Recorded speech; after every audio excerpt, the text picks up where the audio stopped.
नमस्कार फ्रेंड्स, स्वागत है आपका भूषण आईटीआई के यूट्यूब चैनल के ऊपर। मैं शंकर सिंह, फिटर इंस्ट्रक्टर। आज हम फिटर ट्रेड के एक इम्पोर्टेंट औजार के बारे में डिस्कस करेंगे इस वीडियो के अंदर, जिसका नाम है सरफेस गेज, जो फिटर वर्कशॉप के अंदर अधिकतर काम में लिया जाता है। तो सबसे पहले हम सरफेस गेज का इंट्रोडक्शन करेंगे कि सरफेस जो गेज होता है वो क्या होता है। तो सबसे पहले मैं बताता हूँ आपको उसका परिचय कि सरफेस गेज है वो एक प्रकार का मार्किंग टूल होता है। मार्किंग टूल जॉब के ऊपर मार्किंग करने के लिए काम में लिया जाता है। इसके ऊपर दो सिरों वाला जिसके साथ दो सिरों वाला स्क्रैबर लगा होता है। स्क्रैबर का जो प्रयोग है वो जॉब के ऊपर मार्किंग लाइनें खींचने के लिए किया जाता है। इसका स्क्रैबर है, उसका जो प्रयोग है वो जॉब के ऊपर जब मार्किंग करते हैं तो मार्किंग लाइनों को खींचने के लिए काम में लिया जाता है। तो सरफेस गेज के साथ में जो मार्किंग करने के लिए जो स्क्रैबर काम में लिया जाता है वो स्क्रैबर दो सिरों वाला होता है। स्क्रैबर अलग अलग प्रकार के होते हैं, लेकिन सरफेस गेज के साथ में जो प्रयोग में लाया जाता है वो दो सिरों वाला होता है, जिसमें एक सिरा होता है वो सीधा होता है और दूसरा सिरा होता है वो 90 डिग्री के अंदर नीचे की साइड में मुड़ा हुआ होता है। दोनों सिरे होते हैं वो आगे से नुकीले होते हैं। तो सरफेस गेज के साथ में जो स्क्रैबर प्रयोग में लाया जाता है वो दो सिरे वाला स्क्रैबर कहलाता है। इसके दो सिरे होते हैं, एक तरफ सीधा सिरा होता है और दूसरी तरफ 90 डिग्री में मुड़ा हुआ होता है। सरफेस गेज को हम मार्किंग ब्लॉक या फिर स्क्राइबिंग ब्लॉक के नाम से भी जाना जाता है। मतलब इसका अलग से नाम होता है कि इसको मार्किंग ब्लॉक भी कह सकते हैं और स्क्राइबिंग ब्लॉक भी कहते हैं। इसके अलावा इसको सरफेस गेज मतलब इसके तीन नाम है, सरफेस गेज, मार्किंग ब्लॉक या फिर स्क्राइबिंग ब्लॉक भी कहा जाता है। तो सीधी भाषा में दोस्तों कि सरफेस गेज का प्रयोग है वो मार्किंग जॉब के ऊपर मार्किंग करने के लिए काम में लिया जाता है। उसके बाद में आती है उसकी बनावट, कंस्ट्रक्शन, मतलब किस प्रकार से उसकी बनावट होती है। तो ये मैंने चित्र में आपको बता रखा है कि ये इसके अंदर इसकी बनावट होती है। सबसे पहले आता है इसका बेस, जो नीचे का आधार होता है। ये जो भाग है नीचे जिसमें बाकी जो पार्ट्स है वो जुड़े रहते हैं, इसको बेस कहा जाता है। इसका जो बेस होता है नीचे का, उसी के ऊपर सारे जो पार्ट्स है वो जुड़े रहते हैं। जैसे गाइड है, रोकर है, ये रोकर आर्म है, इसके अंदर पिलर है, ये सब कुछ किसके साथ में जुड़े होते हैं? बेस के साथ में जुड़े रहते हैं। ये जो नीचे का बेस है वो कास्ट आयरन का बना होता है। किस किस धातु से बना होता है? कास्ट आयरन से बना होता है। उसके बाद में आता है दूसरा इसका पिलर। ये जो पिलर भाग है इसके साथ में जुड़ा हुआ होता है, इसको बोलते हैं पिलर। यह है माइल्ड स्टील का बना होता है और इसको केस हार्डनिंग किया होता है। मतलब ये जो है किससे बना होता है? माइल्ड स्टील से बना होता है और इसको केस हार्डनिंग किया जाता है।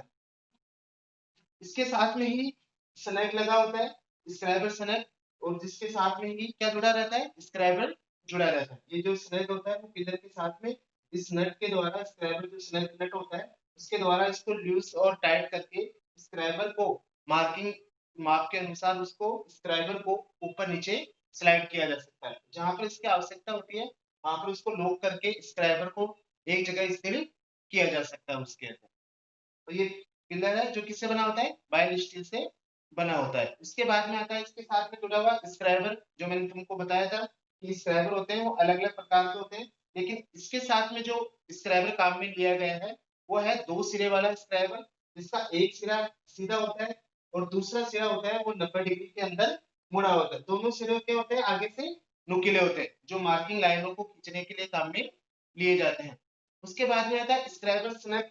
ये जो भाग है इसको बोलते हैं स्क्राइबर स्नैप, जो स्क्राइबर को पिलर के साथ में लॉक करने के लिए काम में लिया जाता है। मतलब इसका प्रयोग क्या होता है कि स्क्राइबर को पिलर के ऊपर कहीं भी आवश्यकता अनुसार जहां पर मार्किंग लाइनें खींचनी होती है उसके अनुसार उसको सेट करके स्क्राइबर स्नैप के द्वारा उसको स्थिर रखा जा सकता है। उसके बाद में है रोकर। ये जो इस बेस के साथ में जुड़ा रहता है, ये रोकर का कार्य होता है कि जो पिलर होता है उसको एडजस्ट करने के लिए, मतलब किसी भी कोण के अंदर उसको एडजस्ट करने के लिए काम में लिया जाता है। इसके अंदर एक नीचे खांचा होता है और ये जो स्क्रैबल एडजस्टिंग रोकर स्क्रू होता है उसके द्वारा उसको कहीं पे भी किसी भी कोण पर एडजस्ट किया जा सकता है। ये जो स्क्रू होता है, एडजस्टिंग रोकर स्क्रू होता है, वो इसको पिलर को रोकर के द्वारा एडजस्ट करने के लिए काम में लिया जाता है उसके अंदर। तो ये रोकर है जो जिसके साथ में पिलर जुड़ा रहता है, और ये जो रोकर एडजस्टिंग स्क्रू होता है उसका प्रयोग है वो रोकर को किसी भी एंगल में एडजस्ट करने के लिए काम में लिया जाता है। उसके बाद में दे रखा है पिलर नोक नट। पिलर नोक, पिलर को जहां पर एडजस्ट करके जिस कोण पे उसको एडजस्ट करना होता है, इस कोण पर उसको एडजस्ट करके उसके बाद में उसको लॉक के इस लॉक नट के द्वारा उसको लॉक कर दिया जाता है, जिससे वो पिलर है वो उसी स्थान पर स्थिर हो जाता है, ये लॉक ही हो जाता है उसके अंदर। उसके बाद में आता है गाइड पिन। ये जो पिन है इसके साथ में अलग से बेस के साथ में जुड़ी रहती है, जो स्टील की बनी होती है। किससे बनी होती है? स्टील की बनी होती है। इसके बेस के साथ में रहती है, इसको ऊपर नीचे मतलब इसको इस बेस के अंदर ऊपर नीचे एडजस्ट किया जा सकता है। इसका प्रयोग होता है वो किनारे किनारे से या लेथ मशीन के बेड के किनारे से समानांतर लाइनें खींचने के लिए काम में ली जाती है। मतलब इसके द्वारा किसी समानांतर बेस के द्वारा, बेस प्लेट होती है उसके किनारे से या लेथ मशीन के बेड के किनारे से जॉब के ऊपर समानांतर लाइनें खींचने के लिए काम में ली जाती है। तो ये तो था इसकी बनावट, जिसके अंदर मैंने बता दिया बेस होता है, पिलर होता है, पिलर के साथ में स्क्रैबल होता है। स्क्रैबल किससे जुड़ा जाता है? स्क्रैबल सरिया के द्वारा। रोकर होता है जिसके द्वारा पिलर को एडजस्ट किया जाता है, मतलब किसी भी एंगल के अंदर। ये रोकर एडजस्टिंग स्क्रू होता है जिसके द्वारा रोकर को एडजस्ट किया जाता है। ये पिलर लॉक नट है जिससे पिलर को कहीं भी एडजस्ट किया जा सकता है। और गाइड पिन है, जो गाइड पिन है वो समानांतर लाइनें खींचने के लिए काम में ली जाती है। उसके बाद में आता है प्रयोग, कि सरफेस गेज का प्रयोग है वो कहां पर किया जाता है। तो सरफेस गेज का प्रयोग है वो, पहला जो प्रयोग है सरफेस गेज का, इसका प्रयोग है कि सरफेस गेज का प्रयोग समानांतर और सीधी लाइनें खींचने के लिए किया जाता है। क्या प्रयोग किया जाता है? सरफेस गेज का जो पहला प्रयोग है वो है कि सरफेस गेज का प्रयोग समानांतर और सीधी लाइनें खींचने के लिए किया जाता है।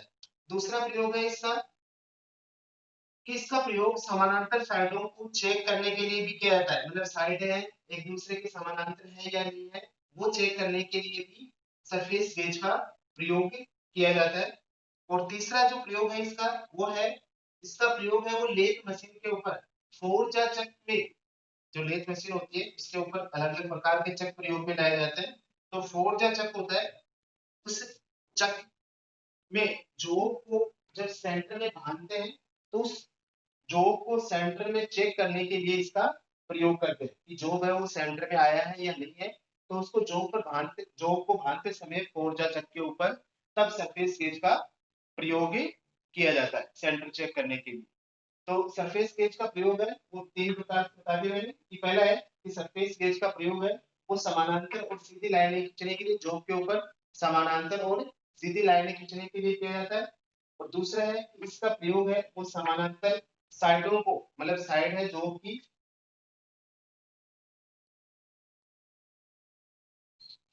एक दूसरे की इस प्रकार से उन साइडों को चेक करने के लिए कि वो साइड है वो समानांतर है या नहीं है वो चेक करने के लिए भी इसका प्रयोग किया जाता है।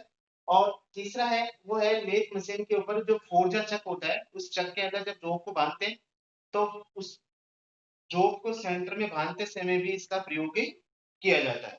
तो ये थे सरफेस गेज के प्रयोग। उसके बाद में आता है प्रकार, टाइप्स। तो फ्रेंड्स सरफेस गेज होते हैं वो दो प्रकार के होता है, एक तो होता है फिक्स्ड सरफेस गेज और एक होता है यूनिवर्सल सरफेस गेज। दो प्रकार के हैं, फिक्स्ड सरफेस गेज और यूनिवर्सल सरफेस गेज। तो जो फिक्स्ड सरफेस गेज होता है उसके अंदर जो पिलर होता है वो बेस के साथ में फिक्स्ड रहता है, उसको किसी प्रकार से हम किसी भी कोण में एडजस्ट नहीं कर सकते हैं। वो सिर्फ बेस के साथ में फिक्स रूप से या तो चूड़ी के द्वारा जुड़ा होता है या उसको उसी के बेस के अंदर लॉक करके टाइट फिट कर दिया जाता है, जिससे वो एक जगह ही फिक्स रहता है उसके अंदर। इसलिए उसको पिलर को किसी भी एंगल के अंदर उसको एडजस्ट नहीं किया जा सकता। उसको बोलते हैं फिक्स्ड सरफेस गेज। और दूसरा है universal surface gauge. Universal surface gauge, ये जो चित्र बना रखा है मैंने, वो है यूनिवर्सल सरफेस गेज का। इसके अंदर ये जो बेस के साथ में पिलर है वो अलग से जुड़ा रहता है रोकर आर्म के साथ में, जिससे उसको किसी भी एंगल के अंदर सेट किया जा सकता है, जिसमें मार्किंग करने में सुविधा रहती है। मतलब जोक के अनुसार पिलर को किसी भी एंगल के अंदर अपन उसको सेट कर सकते हैं। फिक्स वाला होता है वो उसके अंदर पिलर फिक्स रहता है, उसको किसी एंगल के अंदर सेट नहीं किया जा सकता। तो ये दो प्रकार के सरफेस गेज होते हैं, यूनिवर्सल सरफेस गेज और फिक्स्ड सरफेस गेज। तो ये तो था इसके बारे में। उसके बाद में आता है कि सरफेस गेज के द्वारा मार्किंग कैसे की जाती है। सरफेस गेज के द्वारा मार्किंग करने की विधि क्या होती है। तो सबसे पहले तो क्या करते हैं कि सरफेस गेज पे मार्किंग करने के लिए सरफेस गेज के द्वारा कि सरफेस प्लेट की आवश्यकता होती है, कि सरफेस प्लेट को अच्छी तरह से साफ कर लेना चाहिए। दूसरा है कि जॉब के अनुसार सरफेस प्लेट, एंगल प्लेट व बी ब्लॉक जो मतलब गोल जॉब के ऊपर करना होता है, और स्टील रूल का चयन कर लेते हैं कि स्टील रूल भी चाहिए होती है मार्किंग करने के लिए, क्योंकि ये प्रत्यक्ष मापी औजार है। सिर्फ मार्किंग लाइनें खींचने के लिए काम में लेता है, कितनी मार्किंग है वो चेक करने के लिए स्टील रूल का प्रयोग ही किया जाता है। स्टील रूल को एंगल प्लेट पर सहारा देकर पकड़ लेना चाहिए। मतलब स्टील रूल होता है उसको एंगल प्लेट होती है उसके जैसे वर्नियर हाइट गेज के ऊपर स्केल लगी होती है, इसी प्रकार से स्केल को एंगल प्लेट का सहारा देकर उसको पकड़ लेना चाहिए, और उसके अनुसार माप के अनुसार सरफेस गेज के ऊपर जो स्क्राइबर होता है उसको खोला जाता है उसके अंदर स्लग को ढीला करके, और स्क्राइबर को उस स्टील रोल की माप जितनी होती है उस अनुसार उसको खोल लिया जाता है, और खोलने के बाद में उसको वहीं लोके कर दिया जाता है। उसके बाद में जिस प्रकार से वर्नियर हाइट गेज से हम मार्किंग लाइनें खींचते हैं, उसी प्रकार से सरफेस गेज के द्वारा भी मार्किंग लाइनें खींची जाती है उसके अंदर। तो ये था सरफेस गेज के बारे में मैंने आपको बताया फ्रेंड्स कि सरफेस गेज क्या होता है, क्या क्या बनावट होती है, क्या प्रयोग होते हैं, कितने प्रकार होते हैं, ये सब उनके बारे में एक बार फिर आपको मैं दोबारा से रिवाइज कर देता हूँ कि सरफेस गेज होता है वो एक प्रकार का मार्किंग टूल होता है, जिसका प्रयोग है वो जॉब के ऊपर मार्किंग करने के लिए काम में लिया जाता है। सरफेस गेज के साथ में दो सिरे वाला स्क्राइबर प्रयोग किया जाता है, जिसमें एक सिरा होता है वो सीधा होता है और दूसरा सिरा होता है वो 90 डिग्री के अंदर मुड़ा हुआ होता है। सरफेस गेज के दो अलग से नाम है, मार्किंग ब्लॉक के नाम से भी जाना जाता है और स्क्राइबिंग ब्लॉक के नाम से भी जाना जाता है। अगर क्वेश्चन में कई बार आता है अलग से मार्किंग ब्लॉक का कार्य क्या होता है या स्क्राइबिंग ब्लॉक का कार्य क्या होता है, तो इस सरफेस गेज को ही मार्किंग ब्लॉक कहा जाता है और उसी को ही स्क्राइबिंग ब्लॉक ही कहा जाता है। इसके बारे में बताया मैंने उसकी बनावट के बारे में कि इसकी बनावट में कौन कौन से पार्ट्स होते हैं। तो ये बेस होता है जो कास्ट आयरन का बना होता है, जिसके साथ में बाकी पार्ट्स जुड़े हुए होते हैं।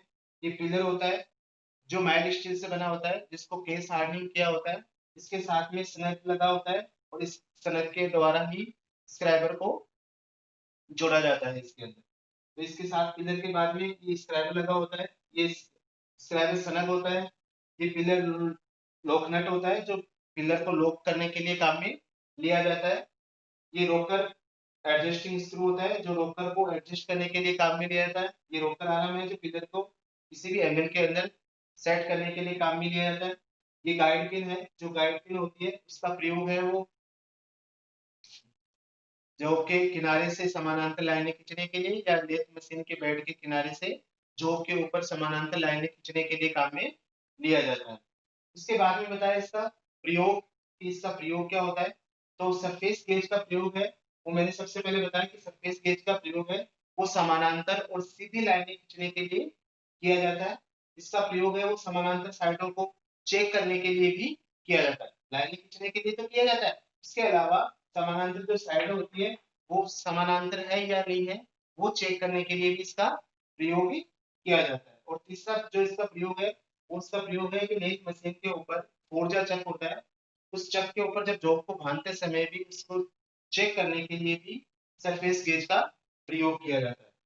इसके बारे में बताया प्रकार कि सरफेस गेज है वो दो प्रकार के होते हैं, फिक्स्ड सरफेस गेज और universal surface gauge. Fixed surface gauge में मैंने बताया कि इसका जो बेस होता है उसके साथ में पिलर होता है वो फिक्स रहता है, इसलिए उसको फिक्स्ड सरफेस गेज कहते हैं, उसके पिलर को एडजस्ट नहीं किया जा सकता।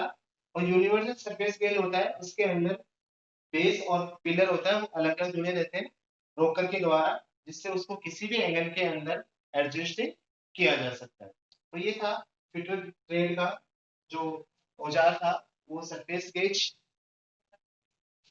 तो आशा है मेरे को आपको अच्छी तरह से समझ में आ गया होगा। फिर भी आपको किसी बात के या किसी क्वेश्चन में डाउट हो या कोई बात पूछनी हो तो आप कमेंट्स करके या कोई सुझाव हमें देना होता है तो कमेंट्स के द्वारा आप दे सकते हैं।